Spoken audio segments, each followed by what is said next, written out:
to begin this morning, and you can go ahead and turn in your Bibles to Philippians chapter number 4. Philippians chapter number 4, and I want to ask this question: what if God were all I have? I'll come back to this concept here in just a little while, but this main question is asked: what if God were all that I have?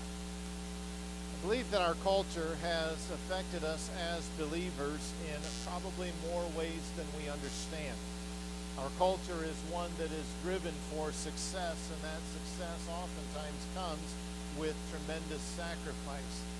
It comes at the expense of the family unit, as the demand for more has become our single pursuit. Our culture has taught us never to be content, but instead to strive to improve your circumstances and make your life better. More often than not, that improvement equates to better jobs, nicer homes, and newer things. The desire for more is seldom motivated by a desire to serve God more effectively. Often instead it is selfishly motivated and is done strictly to make life better. The desire to improve something is not in and of itself automatically wrong. The issue behind it is what motivates us to improve that. If we are motivated to glorify God more effectively, then our desires for improvement probably will be correct. If we are motivated, however, to make life easier or to make our perceived lot in life better, then I believe our desire for improvement is probably incorrect. Philippians chapter number 4, I want us to note the example of contentment. Paul writes in verse number 10, "But I rejoiced in the Lord greatly that now at the last your care of me hath flourished again, wherein ye were also careful, but ye lacked opportunity. Not that I speak in respect of want, for I have learned in whatsoever state I am therewith to be content. I know both how to be abased, and I know how to abound. Everywhere and in all things I am instructed both to be full and to be hungry, both to abound and to suffer need. I can do all things through Christ which strengtheneth me. Notwithstanding ye have well done that ye did communicate with my affliction. Now, ye Philippians know also that in the beginning of the gospel, when I departed from Macedonia, no church communicated with me as concerning giving and receiving, but ye only. Or even in Thessalonica ye sent once and again unto my necessity, not because I desire a gift, but I desire fruit that may abound to your account. But I have all and abound. I am full, having received of Epaphroditus the things which were sent from you, an odor of a sweet smell, a sacrifice acceptable and well-pleasing to God. But my God shall supply all your need according to his riches and glory by Christ Jesus." My intent is not to spend a whole lot of time in this particular passage, and would instead intend to key on more of the earlier verses that I read. Paul begins to relate his own experience, and Paul encountered a need that these believers were able to fill, and he acknowledges that previously they had a desire to do so, but they lacked the opportunity to do so. And so then Paul explained to them in verse number 11, "Not that I speak in respect of want, for I have learned in whatsoever state I am therewith to be content." Understand, number one, that contentment is not achieved overnight. Contentment is instead a lifelong learning process. You may find yourself content yesterday and discontent tomorrow. It changes constantly. There's no such thing as being able to look back and say, okay, well, I finally got all of this figured out now. Now I'm truly content, and now I'm able to go on with all of this, and I'm able to press on and say, okay, well, now look at everything now that I'm able to be able, or now that I'm going to be able to achieve. Contentment doesn't work that way. The reality behind contentment is that it is not something that is achieved overnight. It is instead a lifelong learning process. Paul says, I've learned to be content. How did he get there? got there through difficulty, through adversity. You know, our tendency oftentimes is to get fed up with our current circumstances. I'm sick of this. Satan whispers in our ear, you deserve better. I just want something to go right. I'm tired of the struggle. I'm tired of the hardship. I'm tired of this. And immediately my tendency is to go and just do this. And I'm going to go and do that. And I'm going to go and do this and make all of these changes. And at times, God may very well lead that change. But at other times, that change is selfishly motivated in order to make things better. While we can say that contentment is a lifelong process, we also need to understand that contentment is found in the midst of difficulty.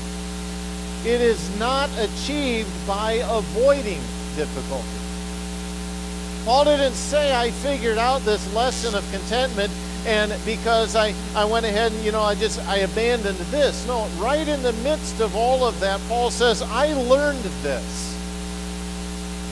Notice the contrasting experiences that he describes in verse 12. I know how to be abased and I know how to abound.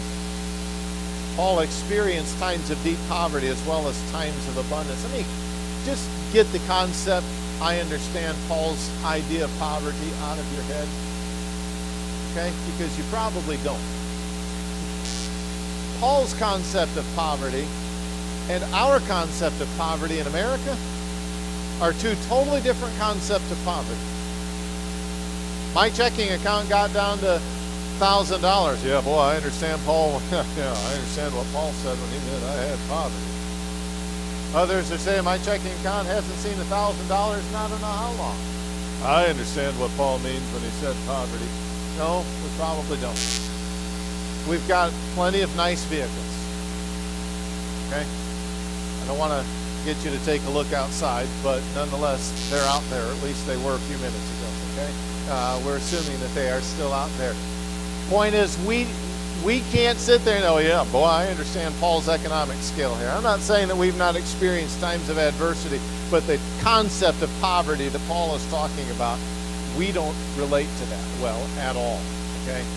And so be very careful in this thinking. Doesn't mean that you haven't experienced times of adversity and times of financial challenge. I'm not trying to minimize that. What I am trying to say is, don't sit here and say, yeah, I got that one too, okay? You probably don't, okay? Our concept of poverty is most likely Paul's concept of abundance, okay? Two totally different economic scales. And if you ever have a chance to travel outside of this country to a third world, it'll change how you look at things here in America.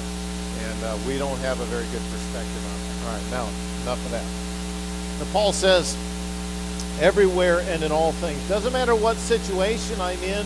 Doesn't matter what circumstance I find myself in. I am instructed both to be full and to be hungry. The term I am instructed suggests that I have learned the secret of this. I've understood the secret of being well fed. I've understood the secret of being hungry. Both to abound and to suffer. Each of these experiences, Paul was able to experience contentment. No doubt, Paul could easily have gone to attempt to get out of all of the various conditions in which he found himself.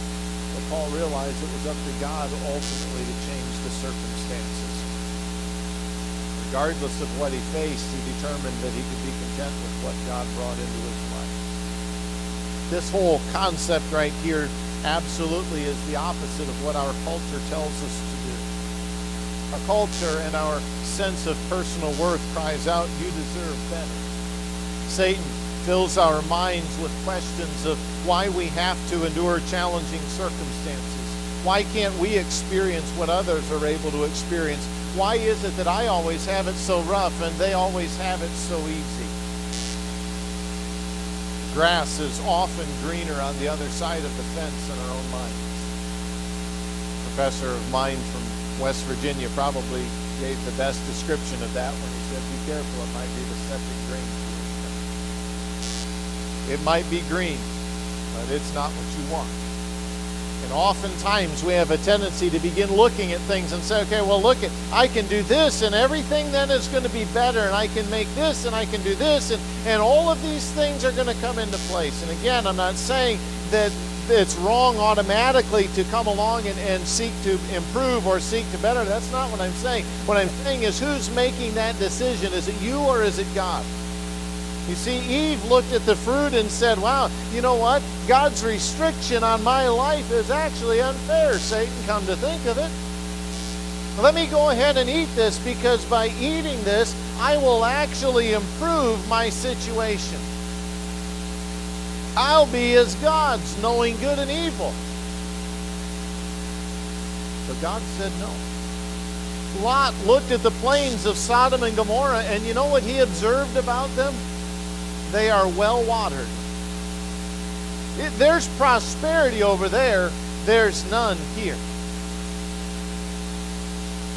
Lot saw the opportunity to better himself and to better his circumstances. But what I want you to understand is that in both of those cases, Satan brought a temptation of improvement, to which ultimately they yielded, and the results of it were devastating. Yeah, and I want to return to this. Is it ever right to improve, or is it ever right to better oneself? The answer to that, I believe, is in the motivation behind your desire to improve. If your desire to improve is to better fulfill God's will for your life, then it may be, notice the key word, it may be God's will. I can't determine that. If your desire is to escape the place that God has placed you, or the circumstances in which God has placed you, then your desire for improvement is selfish motivated. There's a problem on that. Look at this mindset of Paul and absolutely marvel at it and say, well, how in the world could he have accomplished all of this? Notice he says it in verse number 13. I can do all things through Christ which strengthens me. How is this kind of contentment found? It's achieved through Christ. You point out that this verse does not guarantee victory in a basketball game. I know it's put up in many gymnasiums. I can do all things through Christ. Athletes pump themselves up in the locker room and pray and come out. They're going to win. I can do it all through Christ. Really not at all what we're talking about. Paul explains his attitude of contentment is not based on his circumstances. And I think this is probably where we typically go wrong. His contentment is not found in what he owns.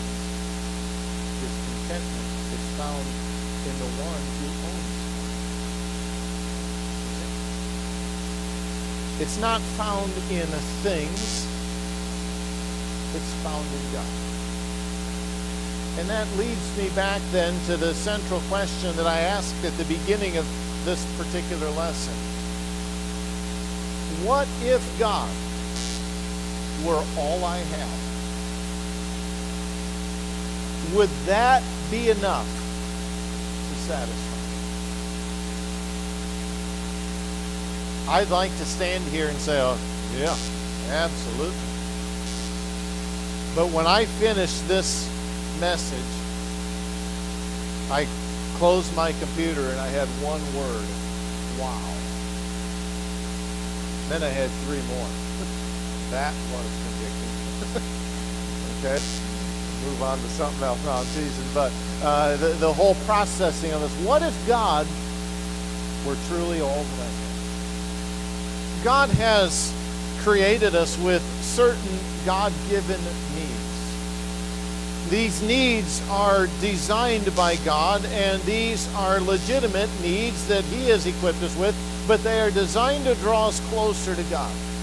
Each person is inherently motivated to have these needs met, but it's very easy for us to be deceived into thinking that I can meet these needs in some other place.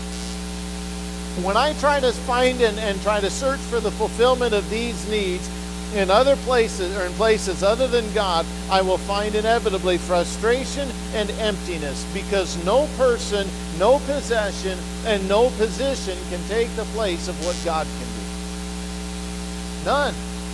There is no contentment apart from God. The Bible teaches that we have certain physical needs. We have need, for example, of food and water. God is the one who has ordained this. We have need of clothing. We have need of shelter in order to be protected. The body is designed to need rest. These are needs that God has designed us with. There are, in addition to this, some we might term as psychological needs that we all have. One of the books that I've been reading is a book entitled Conformed to His Image, an author by the name of Kenneth Boa. I certainly do not agree with everything in this book, but this particular section I find has a lot of merit. And he has taken and divided these psychological needs into three main categories. So let me give him the credit for these categories and in many ways much of the information and how these things are able to be fulfilled. The first need that he points to is the need for love and acceptance. And he states this, that everyone needs the security that comes from feeling that he is unconditionally loved and accepted by at least one other individual. You agree with that? If you don't sense that there is love by one person, just unconditionally loves you, your sense of life will be incomplete. In order for a person then to experience a sense of completeness in life, there must be a belief that someone genuinely cares that he or she exists. In our human relationships, this need can only be met imperfectly at best. It can only be met to a certain extent. He continued and he made this observation that in some cases this need is unmet. Direct and indirect appearance rejection by parents and peers in society leads to a sense of insecurity and a feeling that we must earn acceptance and love. People who look, and we put a tremendous amount of effort on our appearance today. Our young people are bombarded with this. The Snapchat, whatever it is, and all of these images and things that I have to now paint myself to be this. It's always comical, the infamous Facebook family that has it all together for one picture. And that's it. But they send this one picture out to the whole world and it makes them look like they're just the happiest person ever. Some people will go to great lengths to perceive or to pursue other people's approval, and it's oftentimes based on physical approval. As a believer, we shouldn't look to the world to have this God-designed need met. Often we believe this kind of fulfillment is going to be found in human relationships. The reality is quite the opposite. The need for unconditional love and acceptance can only be found in God. There is no other place for it. As believers, we have been placed into the family of God. It's not a position that is earned. It is one that is achieved because of God's grace through faith in His Son. Were it not for God's initiative, mankind would be hopelessly lost, and mankind would be condemned for all of eternity. The Bible is very clear, there is none that understandeth, there is none that seeketh after God. But what a wonderful truth is found in Romans chapter 8. I am persuaded that neither death, nor life, nor angels, nor principalities, nor powers, nor things present, nor things to come, nor height, nor depth, nor any other creature shall be able to separate us from the love of God. You see, God loves me unconditionally. God accepts me for who I am. Aren't you thankful in your life that God did not demand that you fix things before you come to Him? Aren't you thankful that God didn't say, well, you need to correct all of these things and then you can call on me to be your Savior? That's not how it works. But if you try to find your need for love and acceptance met elsewhere,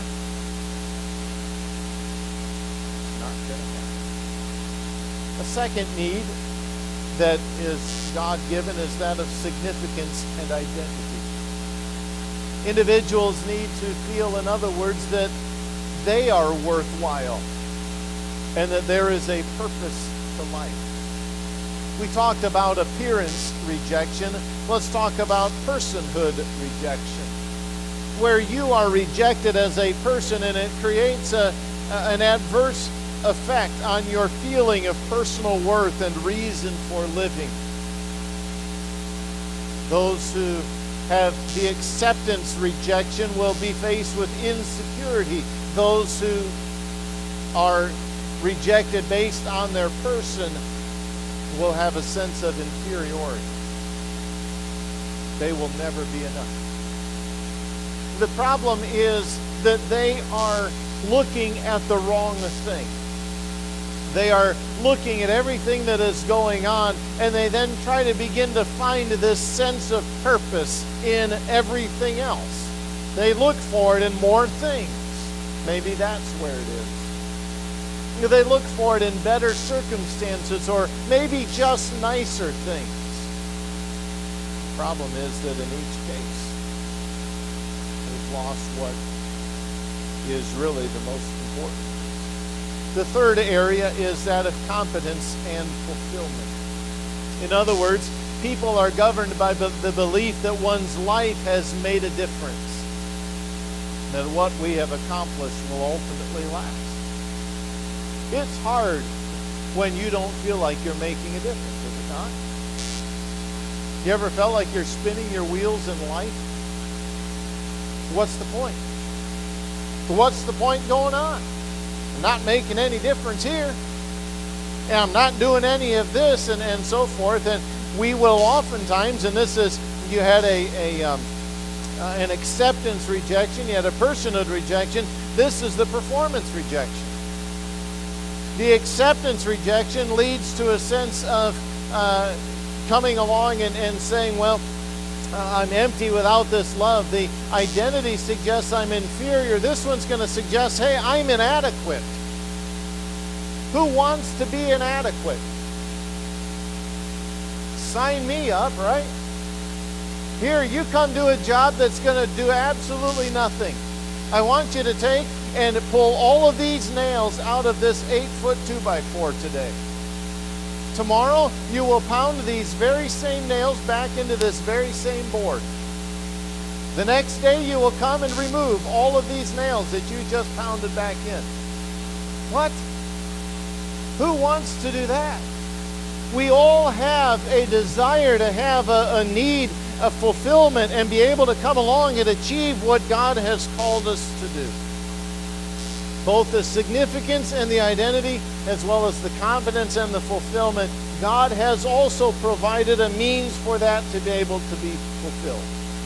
You see, these things are designed to draw us back closer to Him.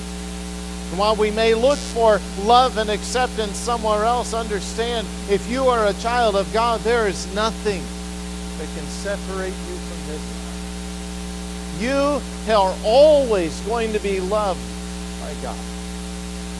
When it comes to this matter of a sense of personal worth and a sense of personal fulfillment, there are a number of different analogies that we would be able to turn to.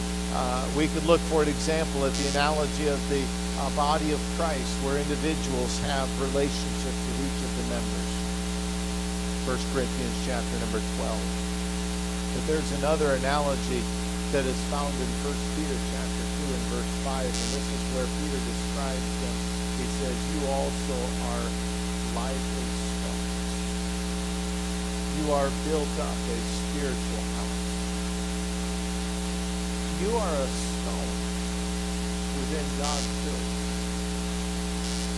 You are a vital piece to God's plan and to God's work. Just as the human body cannot function well if its individuals' members do not function well, buildings cannot serve their intended purpose when individual stones are missing. Which brick of this church building is not important? They all are. knock one out. See what happens. Does that mean the entire structure is going to collapse if you knock one? Well, depends what you're going to knock out. But probably not. Is the building going to be serving its best purpose? You see, these analogies say, you know what? I have significance and identity because I've been placed in God's plan and in God's will. There is significance there. But it's also there that our sense of confidence and fulfillment is realized. Solomon sought to find meaning in life apart from God. And you know, Solomon discovered what very few Christians have actually learned. Read about it in the book of Ecclesiastes. Solomon figured it out that satisfaction does not come apart from God. There's an entire book written about it. But constantly Christians are on the pursuit of all of these things apart from God, thinking that these are going to be things that are going to produce what I'm looking for, and they're not. Solomon had tried it, and he tried it for years and years and years and years. And he said, you know what? Everything apart from God is empty. There is no purpose in it. If you wish to find it in possessions, in relationships, apart from God's will, you'll find your pursuit to be nothing but emptiness. 1 Corinthians chapter 15, verse 58, a familiar verse to us all. Therefore, my beloved brethren, be steadfast, unmovable, always abounding in the work of the Lord, for as much as you know what? Your labor is not in vain. I have love and acceptance because I belong to God. I have significance and identity because I have been placed in God's will. And I have confidence and fulfillment because everything I do for God is not empty. Does it always seem that way?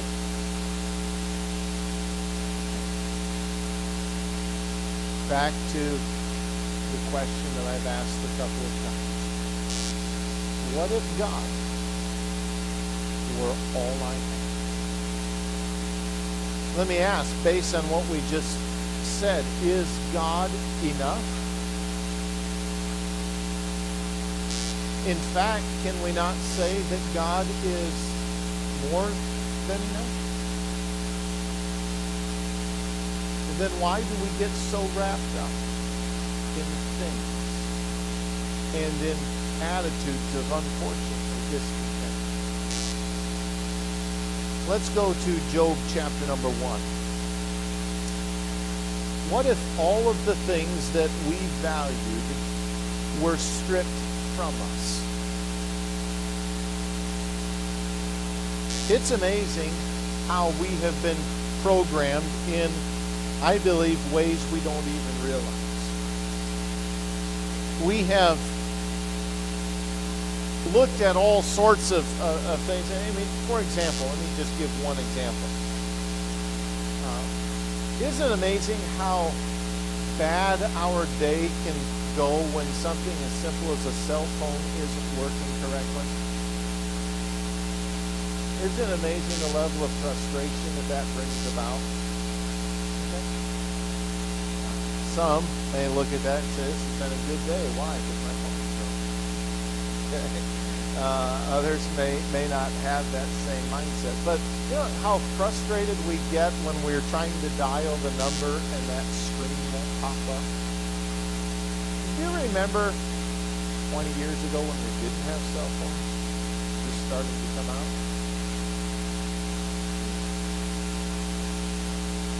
Go back and say, well, we really advanced because we got a cordless phone. You got to walk around the house wherever you wanted to go. Don't get too far away, though, the early ones. Shirley couldn't go outside. Hey, I wonder how far this thing will go, and you get about 30 feet away from it, and the call just gets disconnected. Well, I guess that's about it. But the box said that it would go 100 feet. I don't know what desert all of those things are figured out in, but it's nowhere around this area, I can tell you that much. Same thing with two-way radios. Oh, these will travel up to 3 miles. 3 miles, my foot. They don't travel a quarter of a mile or an eighth of a mile. Okay. But nonetheless, we got all these things. Well, those cordless phones, those things were pretty sweet. Sure beat the corded phone. Get all wrapped up in it and all tied up. And then you get one that had the 20-foot long cord. Okay, and it was great because you could go wherever you wanted to go, but the problem was it was so wrapped up and so kinky that you were talking on the phone up to it next like this. That was great, right? Well, we're better off because we've got cell phones now. Look at what we look at and how we define it. What if everything that you valued were stripped from you? How would you respond? Does your life still have purpose? What if God took those whom we consider dear to ourselves? Does my life still have purpose? What if my success were removed completely? Everything that I had worked for was gone. What if all of the things in my life that I regard as fulfilling were removed? What if God were all I had?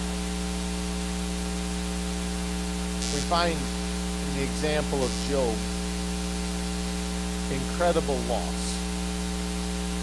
Before the completion of the Word of God, before even the beginning of the Word of God, Job experienced a trial of unbelievable proportion. We are able to see from the biblical account a perspective that understands everything that's going on. It's almost like we get to hear the story from the narrator's perspective. And in this particular case, the narrator knows everything that's going on. The narrator tells us, hey, you know what? There is an account that took place between Satan and God. Did Job know that? No. Job just got up one morning and put his sandals on. Same sunny day it normally is. Same rocky, sandy, whatever conditions that it normally was. Just step outside my tent. This is a normal day. And everything all of a sudden began to change. We read of Job's righteous character. The Bible tells us that he was, according to verse number 1, a perfect and upright man, one that feared God and eschewed evil. In other words, he was blameless and pure. He governed his life by a reverence for God and avoided all that was contrary to God. It is said of Job that he was, the end of verse number 3, the greatest of all the men of the East. He was a very wealthy individual. We would look at Job and say that he was successful. Concerned about his family and their spiritual well-being, as verses 4 and 5 make it very clear. And Satan came to God one day and challenged God because, and basically the thrust of Satan's argument is that Job's success was the foundation for his service. Hey, God, if you consider Job, Job, the whole reason, or Lord rather, says this to Satan, if you consider Job, there's none like him in the earth. And Satan says, well, I tell you why Job does this. Job does this because of all of the things that you've given him. Put forth thine hand now, says Satan to God in verse 11, and touch all that he hath, and he will curse thee to thy face. Take away everything that he owns.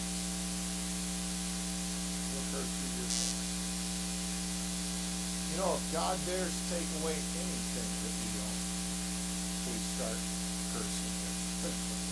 Right? Just one thing. What about everything? I don't have time to read each of the accounts But in just a matter of moments, Job lost everything. He lost his animals. He lost many of his servants, his daughters. And probably out of all of them, the greatest loss that he had was his children. I can't imagine losing all of those material things just like that in one moment. And the Bible says that while this one was speaking, another one came, and they were all standing in line. Well, after hearing the report from 2 or 3 people, would you really want to hear one from a fourth one? If you saw a fourth one walking up, just turn around. I don't even want to talk to you right now. Okay? Clearly it wasn't going the right direction. Notice the response that Job had. Verse number 20, the Bible says, Then Job arose and rent his mantle, shaved his head, and fell down upon the ground and worshipped. And he said, Naked came I out of my mother's womb. Naked shall I return to. The Lord gave, and the Lord hath taken. Blessed be the name. Lord, you gave me these things and you've taken them. And I'll still praise you. And I'll still worship you. Job didn't become angry. Job didn't abandon God. Job didn't become bitter. Job worshiped. Job determined to praise God from the circumstances and the place in which he found himself. In many ways, to me, his response gives me the chills. I don't know about you. There is a sense of loss.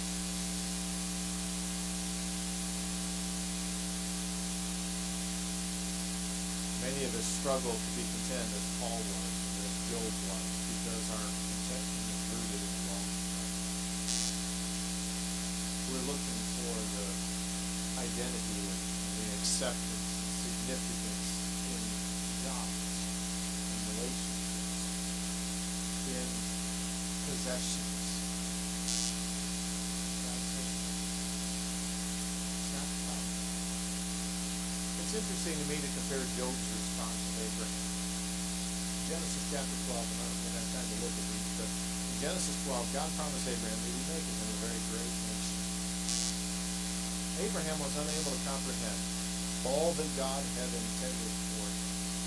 And throughout the accounts of Genesis 12 through 23, which would encompass Abraham's life, we find many threats, we might say, that could have thwarted God's promise.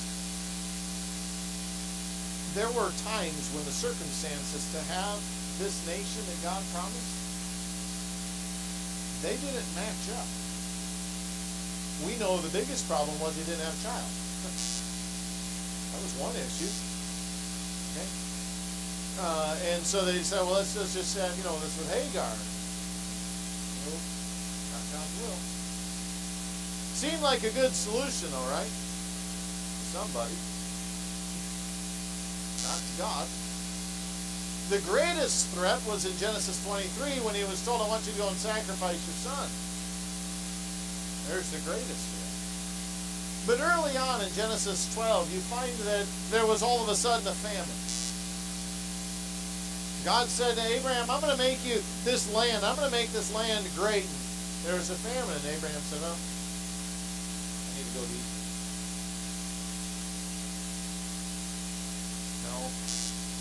No, Abraham, you didn't. Maybe he said, well, God, surely God doesn't want me to die here. No, God's not going to let you die because God's got a promise. You're a part of it. Just stay where you are. Leave it on you. Things didn't work out too well down there. Hey, just say that you're my sister, Sarah. No, that wasn't God's plan. God's intent was not for him to flee the problem and the challenge. God's intent for him was to remain faithful to the will. It's easy to flee what God allows. In doing so, we often miss the very blessings that God has in store Job experienced the loss of possessions. As if that wasn't enough, God allowed Satan to affect Job's health. Our physical well-being is something we take for granted. When God allows us to suffer physically, we often struggle to accept God's plan. Satan's reason at this time was that Job remained faithful because he had not been physically affected. God said, okay, fine, do whatever you want to him, just don't kill him. Job found himself in a most miserable condition. The boils from the sole of his foot, the Bible says, to the top of his head. And God allowed this. You know what Job's response to this was? Job chapter 2, his wife tells him, why don't you just curse God and die?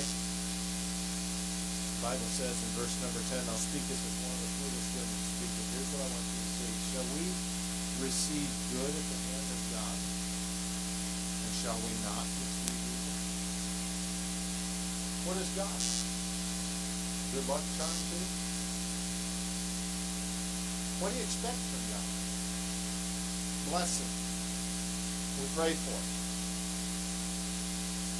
Well, sometimes that blessing comes through great adversity. Great hardship. Well, we want this, and we want it to be easy. God's never promised that. God's never promised the challenge, to remove the obstacles and the challenges from us. He's asked us instead to simply be faithful to him. The end of verse 10, and all this did not Job sin. Back to this question, and I really want you to search your heart. What if God were all you had? You still be content? Are you looking for contentment in relationships? Apart from God, you will find none. Are you looking for contentment in a job? Hope not. By the way, who's responsible to meet your needs? Boss or your father, your heavenly father? Your father. God may use your boss, but God's not bound to that. They're looking for contentment in that. Well, recognize where God has you. You're looking for a sense of fulfillment in life. Amazing how we define that sometimes. Always seems like it's always, I think probably the thing that I struggle with the most, and even in my own life, is it always seems like, that fulfillment, it's there. You know, I can do this tomorrow, and I catch myself doing this all the time. It's not what can I do tomorrow? What can I do today? What can I do here? And this aspect of it, okay? And it's always, I can walk into any church and look at, big churches have no problem in my mind. Well, they got twice the problem. Okay, 10 times the problem. Maybe 20 times, okay? But in my mind, no, there's no problems there. God goes, wow. Okay. Look at what you can get.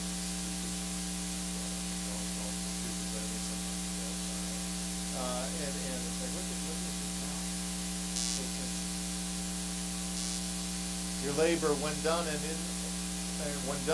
and for the Lord, is never in vain. If you're going through a difficult time today, I want to challenge you to be careful how you respond to those kinds of times. Eve and Lot both suggested, hey, there's prosperity if I just do this. God said no. Abraham sought relief outside of the place to which God had brought him. Paul and Job remained faithful and content right where God was. Why? That was what God allowed. Boy, sometimes it's aggravating to get up and go to work on Monday morning. Sometimes there is your struggle to figure out your reason for existence. Well, is this really all I'm to do in life? A year and a half, 2 years I've lived in toilet paper. Graduated Bible college and lived in toilet paper. Great. Way to make the president proud. Yeah, I got you right here. Lovely, right? Oh, how inspirational. I never had an ambition in my life. I hope to be a poet. Got to do so. Praise God's plan. Be faithful. Serve where God leads you. But above all, find your contentment. Lord, we want to thank you for this time. We've gone a little long, but what a sobering thought. If God were all I had, pray, Lord, that you help us to find our contentment in you. Thank you for this time. We ask your blessing on the service to follow in Jesus' name. God bless. I'll see you back here in just a few minutes.